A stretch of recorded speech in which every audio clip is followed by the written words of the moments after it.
I'm Fred Sauer, and I'm a highly stressed person. And nobody can better stress you out. Explain that than a lady by the name of Judith Lynch Sauer, who has been living with me for over 40 years. And there's a reason I'm a highly stressed person, and it is that my early youth was extremely stressful. And the early youth is when the brain gets formed and the stress memories get built into the brain. So I've struggled with that all my life, and I've found ways to deal with it very constructively. And that's the fun part of it, is that you can overcome stress, you can manage it. We heard a lot about health and health-related things here, and they all work together. And so this is one aspect how you can achieve better health, because 80% of all disease is related to stress, caused or severely affected by stress. And even Harvard and Stanford medical schools say that, so we know it.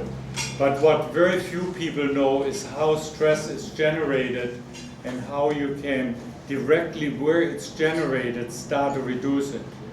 And stress is generated in the old part of the brain, which is subconscious. It's back here, you cannot consciously access it.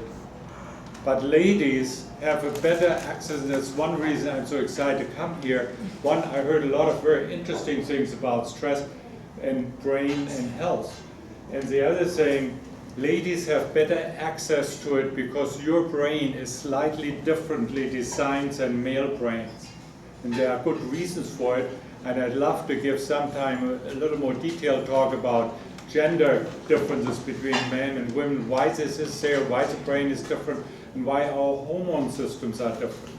There's a reason that there are no dictators who are female.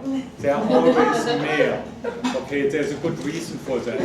And there's also a reason that over 80% of all violent crime is committed by males and not by females. So, but it's very important to understand how that works. So I put my life experience and my experience of the last 10 years finding a really very fast and very easy and effective way to deal with stress. I put this in this book, Show and Tell, The Girl Who Couldn't Laugh, and the neuroscience of stress management. Now it's a little funny title because The Girl Who Couldn't Laugh is sort of a story kind of thing, and the neuroscience of stress management is all very scientific. So the way this thing works is that with stories of the personal stories of people who had a big stress and had reduced it, I explain how the neuroscience in the brain works. And I've never seen that before, and most people who read the book tell me, wow, I've never seen it anywhere. And one of the big brain guys, Joe Ledoux, who just wrote a book last summer, I was on the list, I got it instantly when he published it, because so famous. Even the top brain guys don't fully understand how it relates in people's lives, because they don't work with people, they work with machines and labs. So this book really puts it together in personal stories, makes it easy for you to understand, but it also tells you the latest science, how the brain works. And the second part of the book tells you a very powerful, easy method how you can help yourself reduce that stress. And it works with everything. So nothing which was said here about how do you reduce stress, how you reduce shoulder, and how you eat better, how you put a positive attitude in your kitchen and your eating. And I was very interested to listen to that, because nothing has stressed me out more since my early childhood, obviously, but more than writing a book and trying to publish it.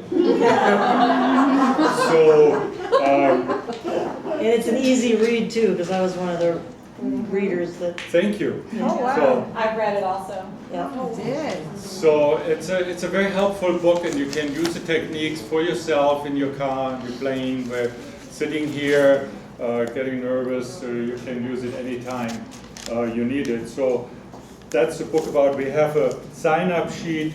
If you sign up, give us your email, we'll put you on the email list, and you get a link to this report about the 10 greatest dangers of stress.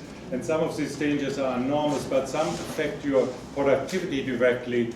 because if you are even slightly stressed, it pulls blood out of your thinking brain up here, the prefrontal lobe, and you can think not quite as clear. If you are heavily stressed, your thinking goes totally foggy, and we all have experienced that at different times. So sign up on this email list, and we'll send you a link to this report, and yeah, pass it around on this side too. I'm good. And thank you very much for listening. I'm very excited to be here. This is very good. I've heard a lot of interesting, wonderful stuff, so thank you. Thank you.